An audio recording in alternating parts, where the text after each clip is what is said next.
Hey, we're live, episode 104 of This Life of Tech. I am Jason. The savior of the federal government employee workers, coming to you live from DC. Dan. They had to call in the wolf. Yeah. I'm not saying that I'm the reason why the shutdown happened, but everyone knew I was in the air. I land, shutdown over. I don't think there's anything else that needs to be said about it. What do you think the Republican Party is going to do about this, man? We didn't plan to talk about politics, but why not? I mean, how do you, ignoring everything else, right? Just analyzing the shutdown. How do you reconcile forcing the government to shut down and, in Trump words, wanting to do it and taking full responsibility for it? And what, over a month later, you end up exactly where you started? Like nothing came out of it. So, yeah, your question about the Republican Party. The Republicans in Congress on both sides, it was a jockeying position because they could keep saying that they're trying to do this, they're trying to get this deal done.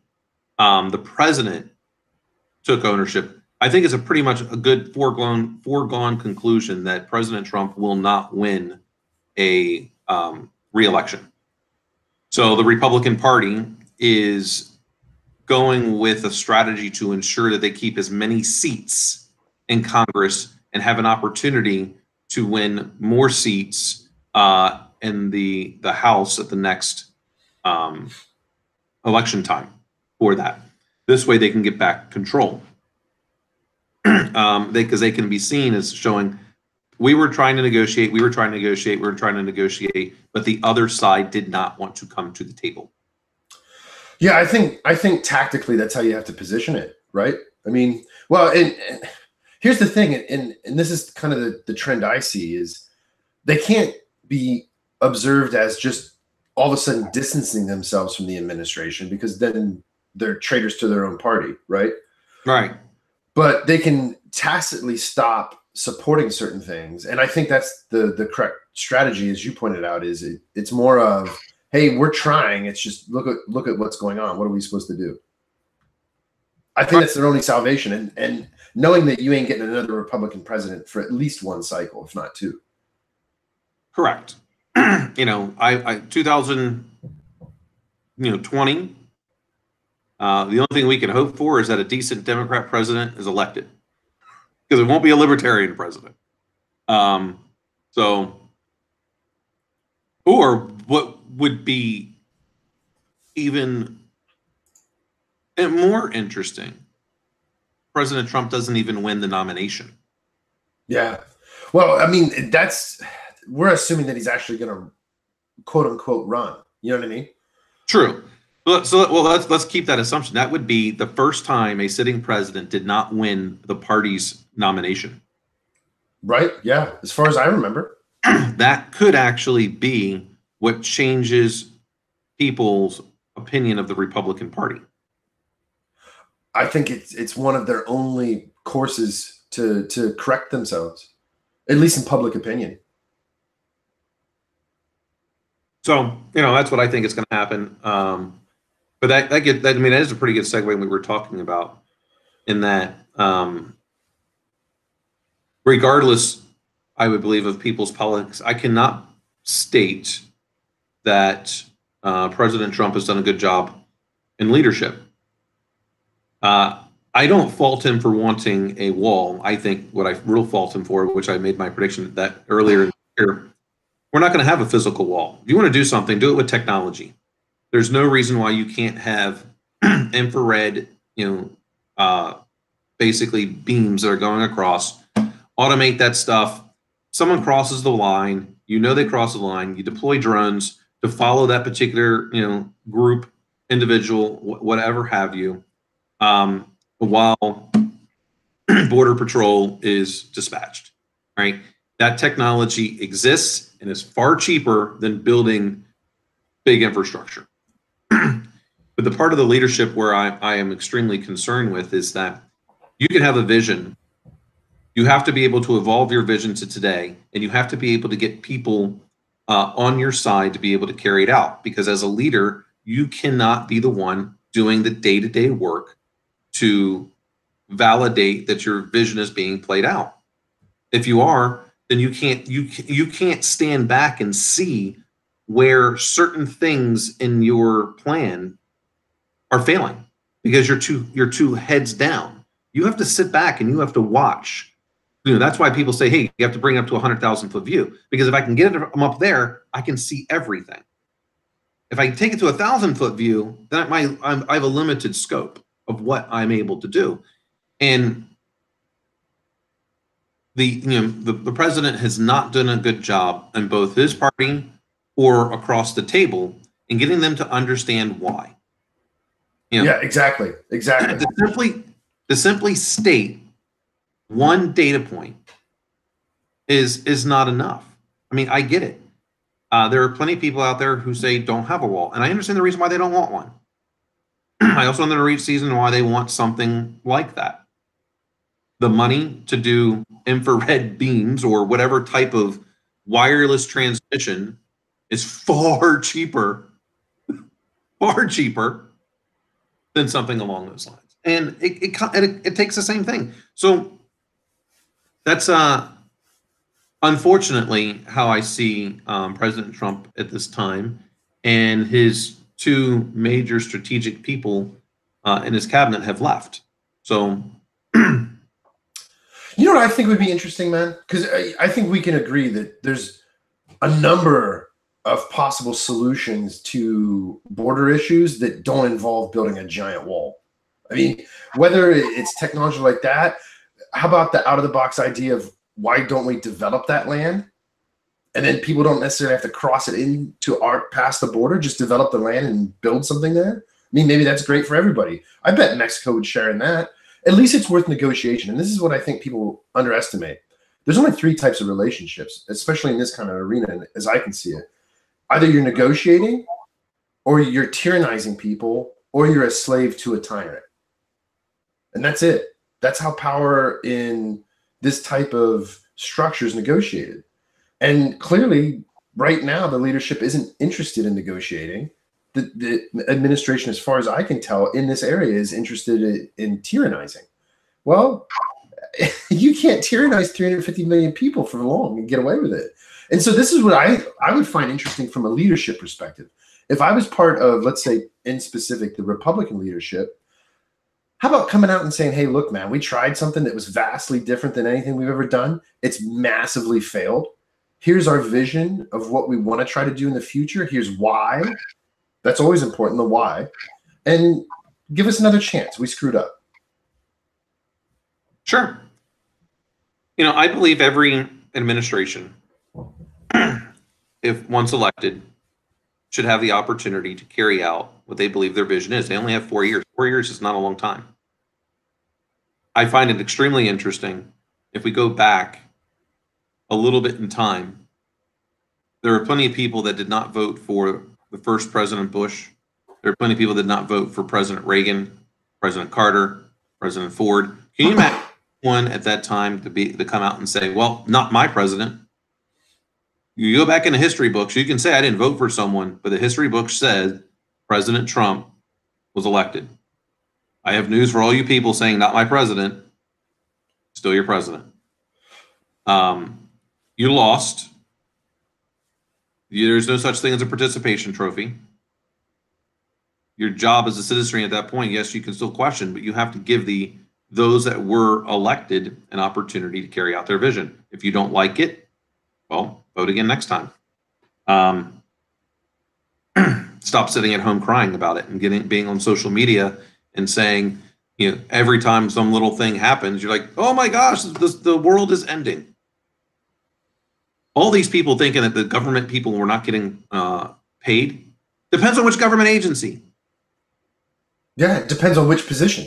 Yeah, if you were a DoD civilian, you were being paid because they're funded all the way through to 2020. The money's already there. If you're a DoD civilian. In other cases, it's not. Guess what? It's a union. The federal government is the largest union in the United States. Okay.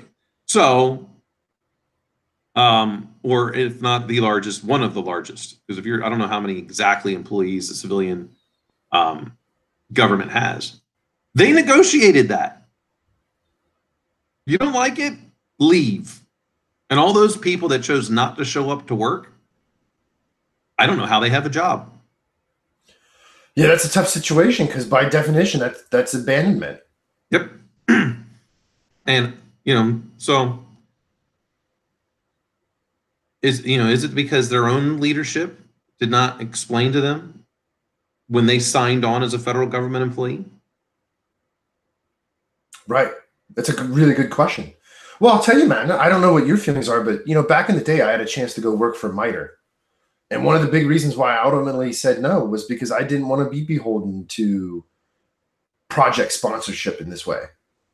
I didn't want my future to be out of my control because of somebody else's either lack of vision and hands-on leadership or a change in the direction of the wind, so to speak.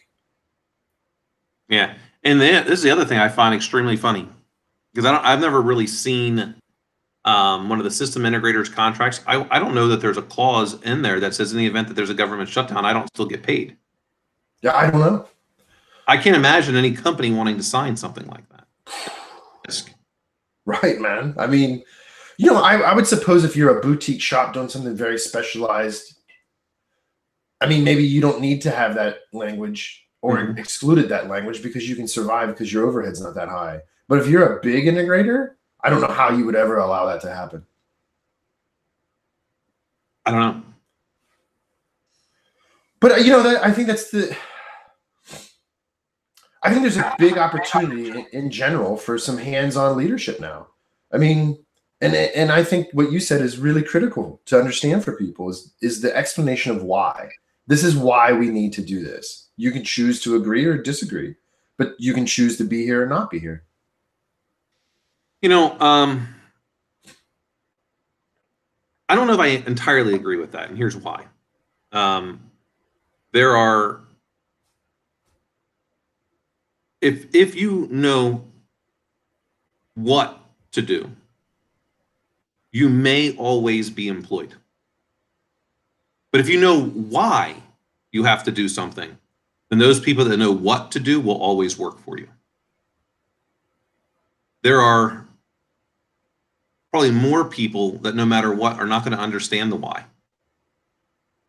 So you can't necessarily give them the full big picture. I kind of look at it as being too many choices, or you give a small child a big, huge, full plate of food. Most times they won't eat anything if they're hungry because it's too overwhelming. So you have to find ways how to minimize the why for that particular group rather than giving them the full picture. You have to give them slices at a time. Yeah, well, I would agree, even if it's just one sentence, right? Yeah. Literally just one sentence written or spoken. Right. The higher up the food chain you are, so to speak, the more of the why you get, because you have to see all of them. But you tell everyone everything, then nothing. I mean, I look at it as big problem does not require a big solution. Most of the time in those cases, that results in no change because it has to be incremental. It feels like a huge impact, but in reality, it's small because people don't want to accept something big change in their life. If I were to say to you, I'm going to force you to be vegan tomorrow, you might be like, whoa, whoa, whoa. But if I were to say, let's just minimize your intake of red meat during the month. Oh, okay, yeah. And then next month, let's now minimize the amount of overall animal protein. Those small incremental changes are much more likely to be adopted rather than telling everyone in one full swoop we're going from Windows to Mac. Yeah. Well, and I would agree, man. Not only is, let's say, because we've talked about this in the aspect of like biohacking and maximizing performance. So we can look at it from the other side, which when you really categorize it, I think correctly, it's actually easier. If all you got to do is do 10% less of whatever is bad, and let's say you never get past step one, well, you're still by default 10% better because you're doing 10% less of whatever the bad thing was. Yeah, sure. It's very true. So, I think in many ways we need to develop leaders. You can be a leader if you choose to. there are ways to change your thinking. You may not be a great leader, but even a competent leader is better than a good manager. No, I would agree, man. Well, So, because I would stipulate there is no such thing as a good manager. yeah, sure. All right. You're basically just someone that's task ordering. Yeah, Right. yeah, right. You're an email pusher. I Yeah. mean, Yeah. And I don't really have time for that either. So, um, we've forgotten to teach people how to think. well, and how to maintain that awareness, like you were talking about in the very beginning. I mean, because that's it. That's the danger of going hands on, right? Is now you're in the weeds too, and it's hard to remember to step back to get that big view so that you can position things correctly. Yeah. So, um, this is something that this is one of the big reasons why I'm reading the types of books that I'm reading. It's interesting to me to see what these number of different people are saying, and I'm like, wow, I already do that. I already do that. Now I'm trying to think, well, how did I come to know this? Mm-hmm. I know that this is what I'm supposed to do. I haven't been able to answer that yet. How much do you think comes from your sports career? I think a lot. Yeah, I would wager a guess that a majority of it for you, knowing you as well as I do, comes from that. Because you can't perform at a high level, even in individually performance-based sports, although there's a team, without understanding some basic principles of leadership and how to organize people towards a common goal. Like you want to win, right? I mean, Right. yeah. Yeah. And there's this aspect of if you move left or you move right, you lose. Move forward. Mhm. Well, if you're always moving forward, the people will get out of your way. Right. So, one of the books that I'm reading right now, they are talking about Gettysburg during the Civil War and how this particular unit, which is the furthest west, they are the ones that have to make sure they're not flanked. They get flanked, it's over. And they keep holding off all these charges. And now they're down to like 2 bullets per person. So the general tells them all to fix their bayonets because there's no such thing. This is that quote from the other day I put on Twitter. I may die today, but it will not be with a bullet in my back. It will not be from retreat.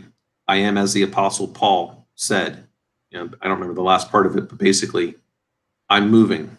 I will reach, but I'm not getting shot in the back. And so he led the charge against the South in that particular case. And they fled, even though they had more ammunition, kept being reinforced. But that charge, that moving forward, caused them to no longer act in the way in which they were. And that's how Gettysburg was essentially maintained by the North.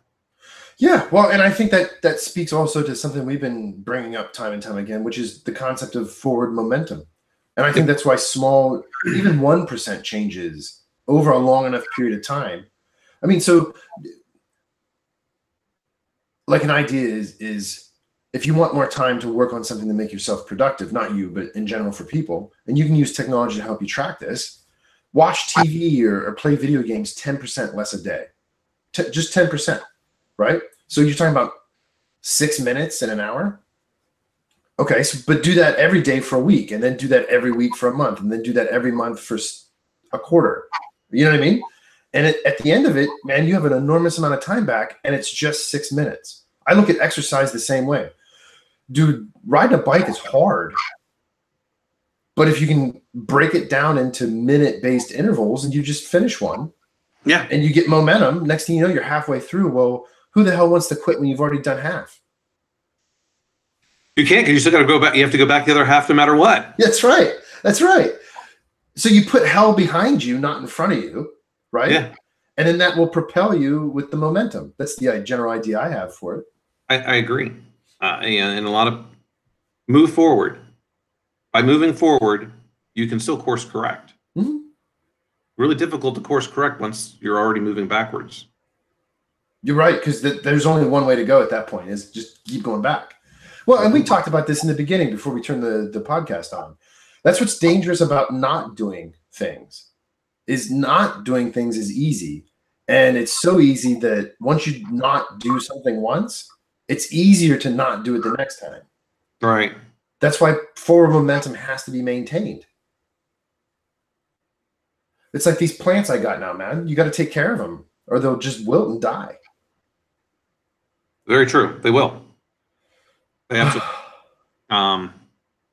Why I try to only have plants that require very minimal interaction. Put a couple ice cubes in there a week, and they're good to go. Well, man, this is good practice for the garden. Yeah. Well, you should be out there tilling. It should be warm enough out there. You're in the deep south. I need about another month, man. I mean, first of all, the ground's too damn wet. Well, and it's frozen now because we've had below freezing temperatures the last few days, but got to wait for the dry out a little bit, man. But hey, I got plan B, man. I've been building these bins. I put one picture on Twitter. Yeah. So because some seeds you got to start now. Like that was my onions. So my first prototype of onions, which maybe next week I'll have an update because the first batch isn't doing as well as I would suspect. But I got plan B. I can grow under artificial light, artificial sun too. Yeah. I think it has more to do with the substrate and the watering frequency. But that's why I've been keeping track of exactly what I did and what the results are, so I can course correct. And even with the bigger picture of the whole garden, well, I mean, worst case comes, I can't till the land when I need to, and I miss some dates. I already got plan B built. I got these bins. I can drop the seeds in there, get them into sets, and then I got sprouted bulbs that I can plant later. That works. That's always, though I would say, having a backup plan means you're just waiting. You're already accepting failure, but that's just me. Well, no, man. I just want to know what my pivot point is. It's funny because I read that because one time, and it was can't remember what her name is, but she had this like medical company that was doing blood testing. Oh, Thanos. Yeah, Thanos. Right. Yeah. Yeah. And I'm like, she's like, I don't have a plan B because it means I'm accepting failure. And I'm like, no. Having four plans allows you to course correct and get back to your ultimate goal. What are you talking about? Yeah, well, you know what that's getting her. It's going to get her jail time. Yeah. Dude, she's in a lot of trouble, man. Yeah. I'm not sure though that she'll ever see jail time from it.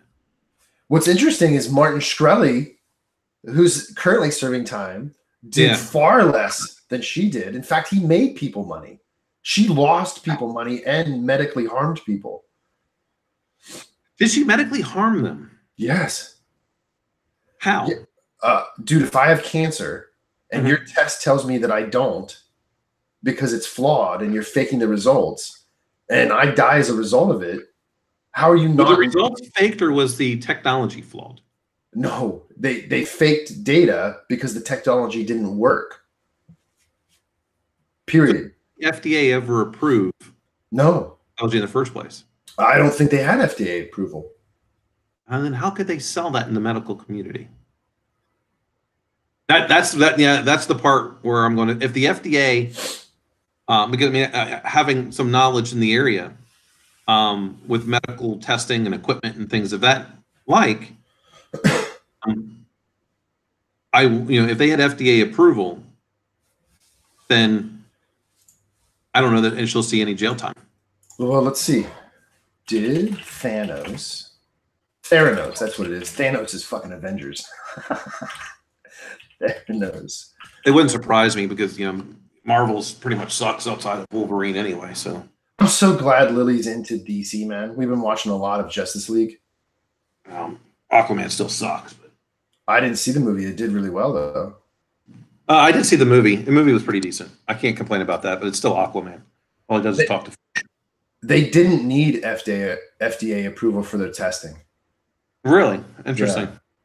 Yeah. Which kind of makes sense, right? I mean,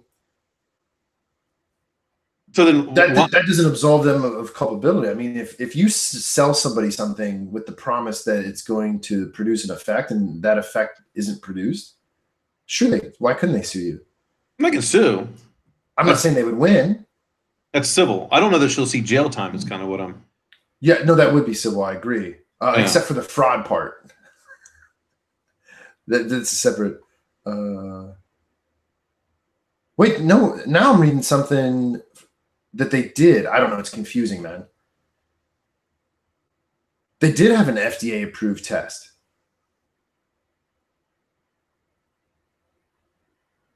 That's why it's confusing. Okay. Yeah, they did. They at least one version of their test was FDA approved. Okay. They falsified that too. Oops. Yeah, that's gonna. I'm just not sure that as the. See, Martin Shkreli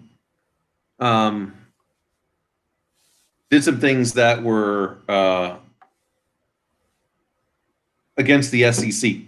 Yes. I'm not sure that she did. I don't know how she will see jail time. I'm not saying that she won't. Anything could change. I'm just not making the connection just yet.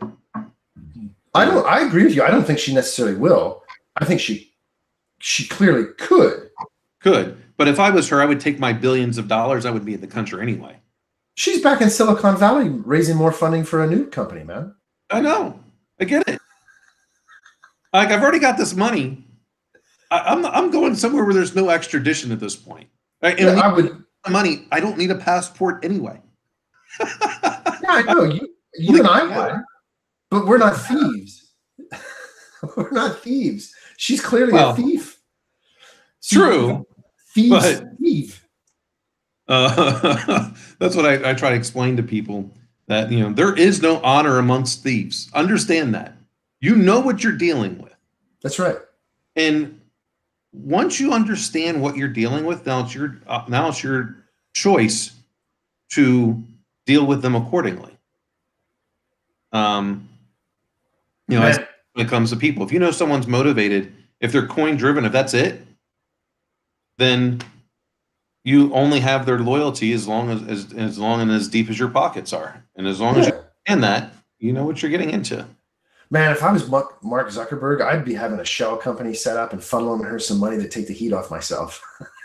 If I was Mark Zuckerberg, I would just literally just shut down Facebook today and then be like, what? It ain't worth it, bitches. Yeah. Bye. Speaking of which, man, are you good for a podcast on Thursday? Because we got to talk to Ken. Yeah, sure.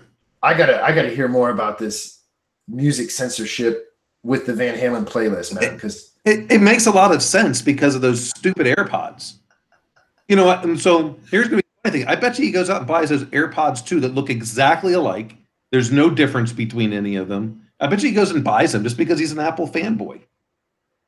Yeah, I got to hear more about this. I also got to have a little bit of I think we should have a debate about. I tweeted that article out about Zuckerberg and Facebook. Because really, I think it's a good question for him since he hates Facebook and Zuckerberg. I think he just dislikes Zuckerberg because he's successful in tech. And Ken's not? Is that what you were implying? Hey, listen, man. Last time I checked, none of us is billionaires. You know what I mean? Yeah, but that doesn't necessarily. Money is not necessarily what defines success. That's a good part of the debate. That's a good part of the debate. Because I feel as if I'm successful. I've impacted the lives of many in a positive way. I would stipulate that success is measured relative to the goal or aim you've set for yourself. Yep. And that should be different for most people. I wonder if he hates Zuckerberg so much because he's so emphatic about it. Maybe he's in love with him. I was going to say it's kind of a bit of a self-loathing thing. Yeah. And that's what I meant. Not that Ken's not successful, to defend myself for a minute. More of it's one of those classic, I thought of that first, and this other asshole did it. You know what I mean? Yeah, yeah. But dude, I want to hear his opinion. What if all the data was 100% transparent and open and free, and it wasn't being monetized by some select elite cabal? I mean, what if you could monetize your own data? Would Ken be okay with Facebook then? That's my question to him. I don't know. I mean, I have no problems with Facebook. I have zero problems with anything they did. Everyone should have known. If you didn't, your fault. Guess what? I haven't been on Facebook in like 8 years because I saw this coming. I said, no, I'm not going to be a part of it. It may not have been years because I did it right before Silent Circle, so 4.5 years. So I'm a little bit off. 4.5 years ago. I remember you and I talking about it 7 years ago when I first started at Capital. Yeah. And Because dude, I remember you were sitting in the front row. I gave a presentation to a bunch of high school kids, and I talked about this exact idea of you being, as the consumer, the product. mm-hmm. Yep. And we talked about it then, and that they don't understand that there's no free lunch. You can either choose to figure out how to be a part of it and minimize the impact. You can be ignorant, or you can try and go off the grid. Going off the grid, well, I don't know how you're going to make money. Don't know how you're going to. Hopefully, you already have enough money, and then you're going off the grid, and you can be self-sustaining. So your choices are to be ignorant and accept everything, and go about your business. I minimize the impact. I accept the reality of what's there. I choose. I do not blame others for my choices. That's right. I blame my parents. I do not hold my bosses. I do not hold significant others. I do not hold you, anyone else. No one forced me to make any decision I made, and I'm not going back and saying, "Oh, well, my data got exposed because I was on Facebook." It's their fault for not doing this. It's their fault for accepting money from advertisement companies that persuaded me to vote for President Trump. No, I made that choice. That's right. Amen. Preach it on a Sunday. Boom.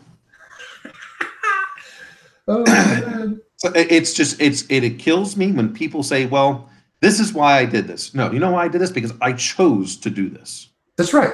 Well, it's taking responsibility for your own freedom to choose. Right. No, there's nothing that I'm aware of. There's nothing that can make you choose something.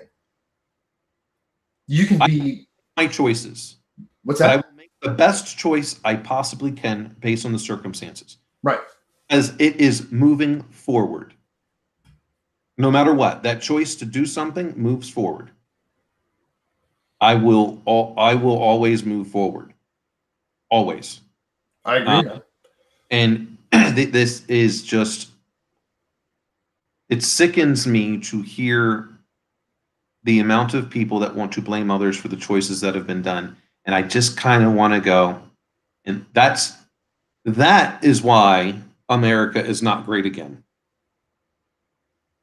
Because before, our generations that came before us took action. They were people of action.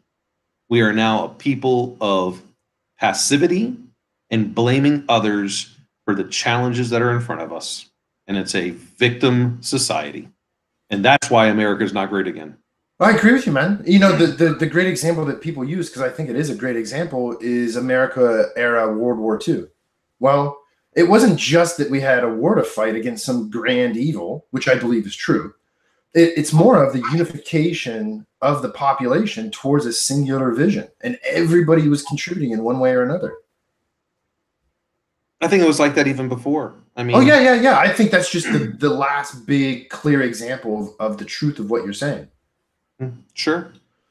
I mean, you could say even we had this one with the technology boom. Mm-hmm. That's what's kept us there is we had great thinkers, and we kept moving forward. Now we're in a position to where the laws of the land are the ones that have forced companies to move their production elsewhere because we got greedy. Why does someone deserve $100,000 a year for putting a couple of parts together? I just, I don't believe that is enough of a skilled labor because you're working on an assembly line. The unions, in my opinion, have long seen their life usefulness. It's time for them to go.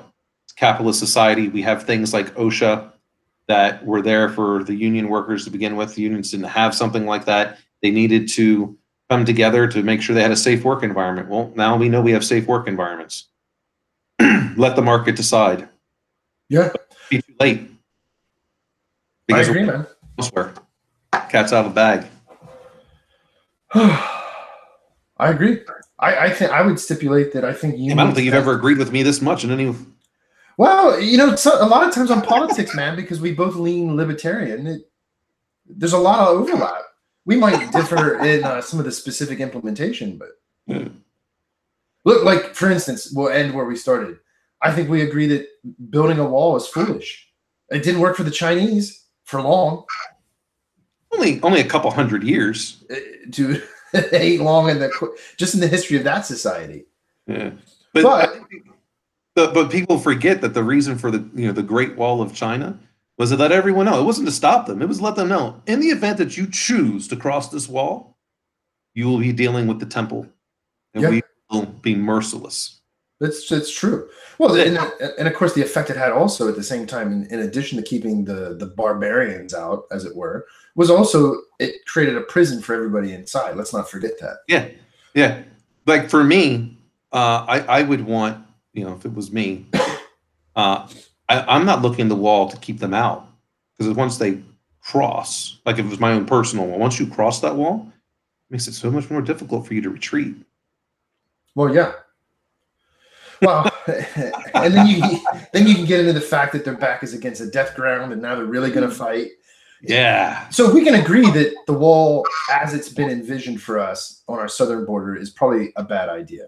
There's better ways to go about it. I think the physical building of infrastructure for a wall is a bad idea. I mean, I predicted this in our New Year's Eve show. Yeah. Technology, it's cheaper. How much does a couple drones cost? Or even if it's 100 drones, it's still how far, they're cheap. All right. How far can a infrared light beam go? I don't know. However far that is, keep doing that, or whatever other technology that can go along that, to that certain extent. You cross that, the drones are going to be deployed. They're going to follow you. CBP or whatever type of law enforcement is going to pick you up and ship you out. You didn't come through a recognized port. No problem. See, and this is where we disagree. I don't think I would do that. I think I would look at, and maybe it's not possible, I don't know, but I would look at how do I develop that land such that it's not necessary to cross it. What do you mean not necessary? Or you citizenry will take things into their own hands because you're coming on my property? No. Make it desirable to stay there. We can agree it's a positive and negative balance, right? The reason people are coming here is because they're leaving somewhere that's not as good as it is here. Despite all the risk, despite all the potential problems, so forth and so on, clearly there's a gradient in that direction, right? So what's the better gain net for the species? That's the way I look at it. If we are to be the police of the world, is to go to those countries and install a regime that will be more beneficial for that country, because they're the ones that know that area, and it's more likely to be productive of that entire society rather than the few that could make it here, which the few that could make it here, and there's always the exceptions to the rule, for sure, but they are still going to have a negative impact in our environment for 1 to 2 generations. Well, right. Put it in this way, in simple terms. We basically stole Texas and California from Mexico to begin with. So why don't we just steal Mexico? Well, there's nothing I really want in Mexico. Yeah, but maybe you don't want it, but what you don't want is the illegal Mexicans coming to the United States. But it's not Mexicans that are coming here. But you hear what I'm saying, right? Yeah. Okay. So if we develop Mexico such that it's not as lower than the U.S. Dude, what do you mean? Cancun is amazing. Is anybody illegally coming from Cancun into Florida? No, it's the Cubans. Well, what I mean, my joke in that case is that most people know about Mexico based on the resorts that are there, and of course, those things look great. Right? Yeah, of course. It's not poor. It's there are pieces of it are poor, just like there are pieces of the United States that are poor. It is the more southern countries that have been exploited and have dictators, and there's a huge difference between those who have and those who have not. And the those are the people that are leaving. I think the reason why we have not done anything from a humanitarian country standpoint is they don't have any of the natural resources that we require, and therefore we don't care. Well, I don't know, man. I mean, That's my thought. I don't. The U.S. through the Dole Corporation really fucked over Guatemala. Yeah, man. But that's my basic point. Is I look at it as what's the biggest net gain to the species long term. And come on, man, develop the land. I mean, it worked for Vegas. That's just as much as the desert we're talking about. And now it's a international destination. Yeah, sure. You could always do that, but I don't think I don't think it solves the root problem. You still have people that are coming here not through a legal means, and they're coming here from a country that is in some way, shape, or form has a root cause problem that's causing them to leave. Yeah. And I think the best thing for the world is, these countries, it would be better for for a couple of people to go there, understand their culture, and help them to modernize, because at a certain point, we're going to run out of land in the United States, and resources that this country can sustain, and the jobs are just going to go back to these countries that are poor. We're going to have to debate that next week, man, running out of land. Well, what I mean is in terms of usable. Yeah. No. I understand what you're saying. And by the way, I agree with you. Let's create tech missionaries. I think we talked about this before, didn't we? Yeah. So these countries where these people are coming from, I want them to stay there to modernize those places, because it brings up the bottom 10%. And if your bottom 10% is getting better, that's a huge gain. Yes. The United States, let's say we're already optimized at 90%. Bringing other people here, I think, lowers that efficiency level, even though we already have a capacity. The efficiency is lower because of that. But if we can bring efficiency and productivity up, it's better for the world. Regardless, if you like, I'm not a big fan of soy-based products, but or corn-based products. But I'm pretty sure the country that we compete with most in those two categories is Brazil. So why? Well, and so here we're in partial agreement, because part of what I mean by developing that area is exactly what you're talking about. I just think it's not only limited to technology; they need actual infrastructure as well. Oh yeah, absolutely. So, which is great, because we need jobs. We do, and this is why I'm seeing like a lot of people go the expat way, because they can go to another country and make a ton of money in that country, which is basically equivalent of them living, 300% of what they've got today. I've thought about it. Not because I want to leave the United States, but if I can have an overall better quality of life. Well, because at this point, through globalization, we're almost international citizens anyway. Yeah. I think so. So, speaking of that, did you catch the fight last night? I caught some short replays this morning. Holy cow. It was really short. Yeah, a lot of them were. A lot of them were first rounds. I think Bellator's putting out good product overall, man. I mean, it's definitely farm league, don't get me wrong. What's interesting is I was thinking about this earlier. I wonder which fight lasted longer. Cyborg versus Nunes, or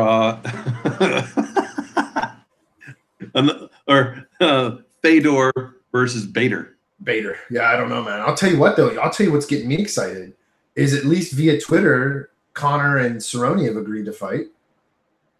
Yeah, that'll be a good fight. I think it'll be an excellent fight, man. An excellent fight. I don't think Cowboy stands with him. Well, I mean, this is the thing when you're a big star like that. It happened to Ronda Rousey too, and other people, all the way back. Is once people figure out the blueprint, it's not like it's not recorded. Right. Everyone. I mean, I think the only difference is between Connor and Ronda is that Connor actually knows he needs to get a defense, ground defense going, and I think he's you could clearly see, because he did. He lasted a long time against a top grappler, right? his grappling between what happened with Diaz versus his last fight, huge difference. I think Conor realizes he has to get better at preventing the takedown, because he did prevent. He stuffed him a couple of times, and that dude had not been stuffed ever. Well, I think we can agree that Conor's not nearly as mentally weak as Ronda. Oh yeah, agreed. So, I think Conor's been doing nothing but training ground defense. If I was him, I would be stuck. I mean, the reason why the Iceman was always able to prevent takedowns was because of that constant, move forward and backward. Because if I'm moving backwards and then you start coming, I just keep going, and I've prevent that takedown from happening in the first place. That counterpunch mentality. It kind of surprises me that Conor hasn't considered going and training with GSP and Firas. Well, he probably has. I'm not sure that they will take him. Well, especially after some of the Twitter feud. And the reason why I say it like that is, like I like Conor's style, in that I'm gonna tell you what I'm gonna do to you, and then I'm gonna go out and do it. That is completely different than GSP. He doesn't really talk trash, and even when he's tried a couple of times, it doesn't even sound great because he's French. Right, but what I mean is George was a karate guy. He had to learn how to wrestle. Yeah. Well, I mean, and he's probably one of the best at it. Right. And I think that's the part. Conor's spending more time with a BJJ guy, which is different. Yeah. You need someone that is going to help you to prevent from getting taken down. And then if you do get taken down, then you have to go to your BJJ mentality. So, but yeah, from what I saw, man, the fights were entertaining. I think it's well past the date after which Fedor should retire. Oh yeah, I mean he's 42. Well, he's had a lot of fights, man, a lot of fights, and yeah, true. and it doesn't surprise me that Chael Sonnen is trying to get a fight. Yeah, he called out Bader. Of course he did. That cat has been in more big fights, and I think he's like 0-14 in big fights. I don't think he's won a single one. Yeah. I don't. In fact, I don't remember the last time he actually won a fight, to be fair. But man, that guy can talk. And boy, when he talks, it sells tickets. So it does. He definitely can talk. I just wish he could back it up. Dude, he's a slow Tito Ortiz, a slow old Tito Ortiz. See, but you got to understand Chael's game. I mean, he just wants to get paid. He wants to get paid, and he's 100% okay playing the role of the heel. And part of the story, at least in our society, is the heel has to lose, and he's perfectly comfortable earning his money that way. And I for the most part, as I've seen, he doesn't take a tremendous amount of damage doing it. No, I mean he did get knocked out against Fedor, but he hasn't really, I mean he got a TKO against Tito, but he doesn't taken he's not right. He's not taking like extended beatings. Yeah. Not like Chuck. Oh my gosh, Chuck should never fight again. Yeah, dude. Shame on the commission for licensing him, to be honest. Well, I don't have a problem with that because I don't think they would have. I mean, they're adults. They're in good health. They don't know what's going to happen. But the way I look at it is, who around Chuck Liddell is telling him it's okay to fight? Like Dana White basically paid that dude to retire. He did. I will pay you more. And then once they got bought out, then he could no longer do so. But he's like, look, please don't fight again. I'll pay you money to not fight, because he knew you can only be knocked out so many times. That brainstem being, whacked that many times is not good. No, and he's clearly optimal. He's clearly into the realm of having really severe CTE. But I don't know, man. If you're one of his friends, or God forbid, one of his family members, I don't know how you don't say, hey, look, man, bro, I got to tell you something. You're not going to like it, but. Yeah, because when was the last time Randy Couture fought? I think his last fight was when Brock beat him for the title, wasn't it? I thought so, but I thought maybe he might have fought one or two times outside of the UFC, I but don't not know. did. It And was these are around that time, so let's call it 8 to 10 years ago. yeah. Before he stopped before Chuck did from the UFC. Yeah, for the UFC. Let's just see when was Randy Couture's last fight, because the reason why I'm interested in that, once Randy realized, hey, um, I keep getting I'm getting knocked out. Well, and then he got in the film. Don't forget, Randy Couture's been in the Yeah. Expendables. Let's see.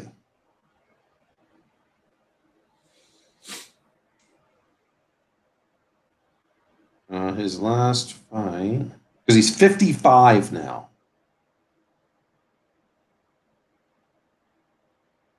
He last in 2011. That makes sense. Yeah. His son fights. Yeah, yeah. So 2011 is his last fight, and he was basically like, "Look, I got knocked out a couple times. Nope, not gonna happen," because he never took a lot of punishment either, because he was a wrestler and he could stand with you. But Yeah. so anyway, if I was Chuck Liddell, I would never fight again. I would never have taken that Tito Ortiz fight. Wouldn't have been worth the money. No, I mean, and you beat him the last time, so why go revisit that? Well, he beat him 3 times. Yeah, but I'm saying in the last fight they had, it's not like you lost and you have that taste in your mouth. You know what I mean? Yeah, yeah, and and now Tito can be like, "Oh, look, see, I beat you." Yep. Jesus Christ. A slow. I swore when I was first watching the replay of that fight, I could have sworn maybe I had it on like slow motion. It was almost as bad as CM Punk. Yeah, and I'm literally going. These dudes in quicksand. Yeah. They both get drugged before the fight. Yeah, they didn't shoot up roids; they shot up molasses. it was. I don't even know what to say about it. And same thing with Fedor. Fedor's just. I mean, Fedor looked pretty good against, an old beat up Chael Sonnen. It's these. I would not have. I mean, it'd be kind of funny to see Fedor fight Tito because they're both slow and old. Yeah, I mean that one I'd probably favor for Fedor, but it's I still don't want to watch it, man. Well, that's why I do it on YouTube. I don't want to put my money. Yeah, I mean that much is clear. I ain't paying for it. I'm not paying for it. Not happening. No, we've said it before, man. I'll pay for Connor fights and maybe a couple other really select. Oh man, we don't have time to talk about it today, but you saw John Jones popped again, right? I thought he was fine after the fight. Another test after the fight, he popped hot again. Same thing, or exact same thing, and so they already came out and said, it's not an adverse finding because it's pulsing again. I'll say this much, and we'll talk about the science of this later. As far as I can tell, there's nothing in the science that says that particular substance will pulse past like 50 days. Dude, it's been almost 2 years, and that shit's still pulsing.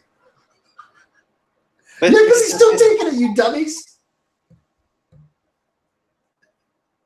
Or he doesn't know that he's taking it, whatever substance he's got. If it's that low, right? We're not talking about highly elevated. Right? Microdosing, man. And so there is science to substantiate that microdosing it will give you positive effects. So it's not like pure conjecture. But anyway, man, that's I don't know. I don't know enough about it, but I just don't care. Well, I care enough to talk about the charade that's being persecuted. You know what I mean? That might be worth the thing. That I just go, fuck it, do whatever you want to your body. I don't really give a shit. You want to go do this stuff? Guess what? You got to understand you're going to be fucking dead before you're 40. If you want to go down that path, like a Lyle type thing. You want to go fucking do 1,000 milligrams a day? Then. Dude, listen, that's pure propaganda, man. We got to talk about this another time. We got to have a whole show about this. The fact that they linked the steroid use to Lyle Alzado's death and his complete withering is complete 100% propaganda. That was utterly nothing to do other than with traumatic brain injury. Well, right. But I don't know if that allowed him to continue moving forward in football. especially at that time, because he was stronger, because he kept taking this amount of steroids and hitting his head up against that many people with that force. Sure. Regardless, we know that if you take an exorbitant amount of something along those lines, it's not good for your body at all. You're probably going from something. Your heart might explode for all I know. I have no idea. Oh, Jesus, man. That's 104 in the can, dude. We got to end there. All right. My heart's going to explode. All right, man. Hey, I'll talk to Ken and see if we can do a Thursday episode. And then next Sunday, our good friend Pete Starlin wants to come back. So maybe we can do an afternoon show. Yeah, next Sunday I can do that. It'll be good to talk to Dr. AirPods. Oh, man, that's a good name for him. Dr. See, that's how he should brand himself. Yeah, Dr. AirPod. Yeah. Jesus Christ. All right, everybody. That's 104. Have a good night. Bye. Peace.